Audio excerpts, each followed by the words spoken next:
This is the watch that sparked my interest in watch repair.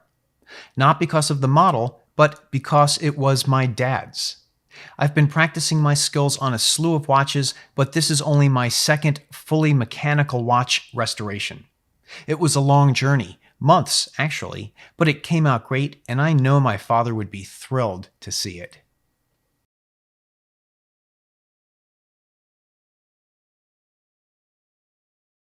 I'm Mike, and I started learning watch repair about a year ago. I don't remember any conversations with my dad about his watch. It was just his watch, his only watch, and he wound it and wore it every day.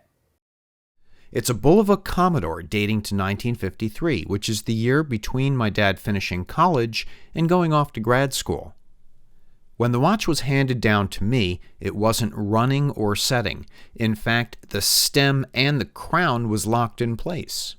I went into this restoration knowing nothing about the watch other than the maker and the year. I didn't even know the model name or at the time anything about the movement. Bulova, watertight, stainless steel back, anti-magnetic, shock resistant. I figured I could start taking the watch apart and learn as I go. Mistakes were made. I had many misconceptions and found myself posting questions to my Facebook watch groups frequently.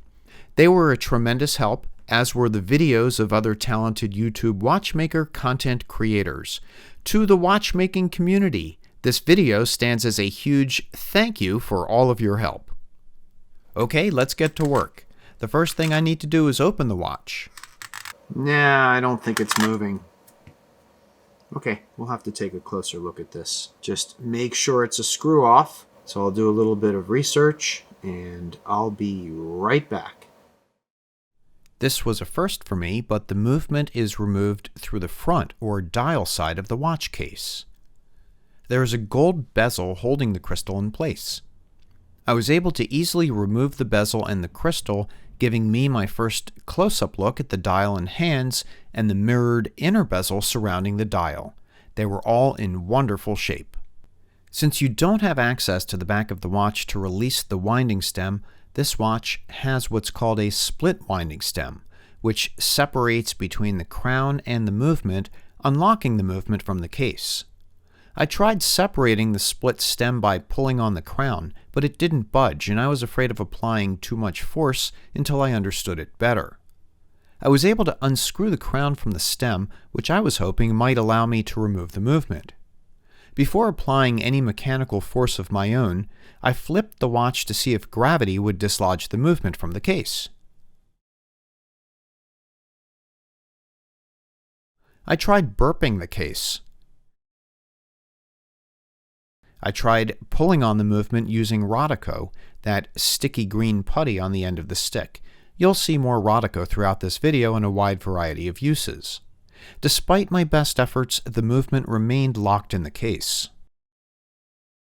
I don't want to damage the hands while I continue wrestling the movement out of the case, so I'm going to remove them. I'm placing a piece of plastic over the watch to protect the dial while I separate the hands with these two pry tools. Throughout this disassembly, you'll see me placing parts into compartmentalized containers which protect the parts and help me remember which parts go together. I returned my attention to trying to separate the split stem, this time using my watch hand pry tool, but the angle was weird and I couldn't get leverage, and I didn't want to do any damage. Flash forward, the movement is out. I didn't catch it on camera, but in hindsight I can describe how it was jammed in the case. To the left of the movement, you can see the half of the split winding stem that threads into the crown. It has a key on the other end that engages a similar notch on the section of stem that you can see sticking out of the movement on the left.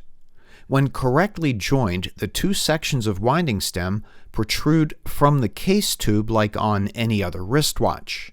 On this watch, the movement had rotated slightly, and the joint between the two stem halves had become partially disengaged, enough to twist them out of parallel to each other and jam themselves and, consequently, the movement in place within the case.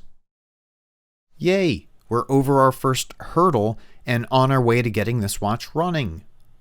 With the movement out of the case and the jammed winding stem issue resolved, I tried to get the watch ticking by jump-starting the balance wheel with some puffs of air from my blower. The balance was moving, but the watch definitely wasn't running. We will need to dig deeper, so I'm going to remove the dial, which will give us access to both sides of the watch movement. The dial is held onto the movement via 2 posts on the back of the dial, or dial feet. These posts are secured by 2 small dial screws on opposite sides of the movement. At this point in my watchmaking journey, I was using a set of relatively inexpensive jeweler's screwdrivers. The width of the tip was correct for this screw, but I couldn't get the tip to engage the dial screw slot. I knew I needed to adjust my screwdriver. Adjusting or customizing your tools at various points throughout a project is an important skill to learn. This is my first attempt at sharpening this screwdriver by hand, using a piece of 800 grit wet or dry sandpaper. While the changes are barely visible to the naked eye, you can see your progress under the microscope. One of the keys to sharpening is to maintain the correct angle. They make guides for maintaining your sharpening angle, which I now own and will feature in an upcoming video. But for now, I'll show you my progress of sharpening by hand, which is a little uneven, but it eventually worked. Oh, that's much better. There we are.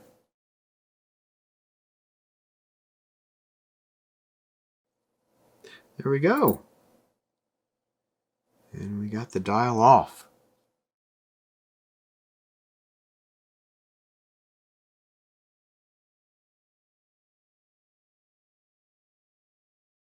I'm going to remove the remaining piece of the split winding stem by loosening the setting lever screw.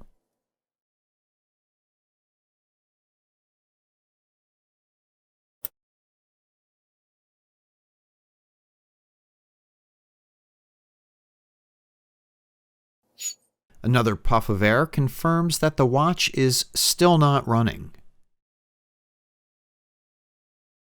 Here I have disengaged the click to see if the mainspring is wound. It feels like something is binding the gears. I am removing the balance and pallet fork to keep them safe while I try to diagnose what's jamming the wheels under the microscope.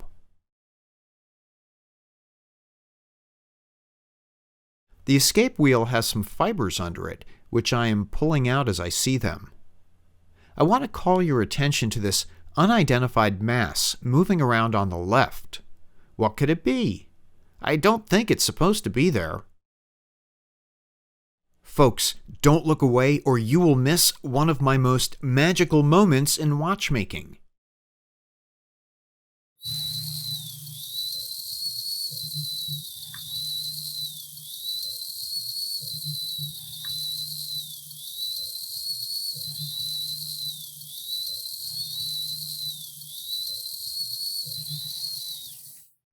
What just happened?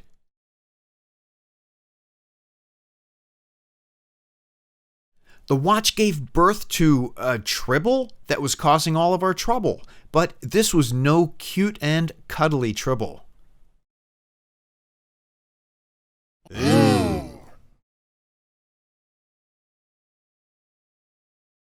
After removing any remaining fibers and doing a light cleaning with Rodico, I replaced the pallet fork. I'm putting a light wind in the mainspring by using a screwdriver, since this side of the split stem doesn't have a crown to turn. With the pallet fork snapping back and forth as it should, I reinstalled the balance. Here is a moment of truth. It's running! And as I settled the balance cock into place, the watch ran even stronger. I gave the watch a full wind, look at it go, and mounted the movement in my Timegrapher to get a baseline of how strong it's running and how accurately it is keeping time. In the horizontal position, the watch is staying accurate to within 7 seconds per day, which is great. But the amplitude, or strength with which the watch is running, is a little low. When I put the movement in a vertical position, the accuracy and amplitude also take a nosedive. Not to worry, at least the watch is running, and I'm confident that I can improve its performance through a complete service, which you will see in the next video in this series, link in the description below. My goal is to restore this watch to as close as I can to its original glory, and I can wear it daily just like my dad. I'm Mike, the channel is Watch with Mike, and I will see you in the next one.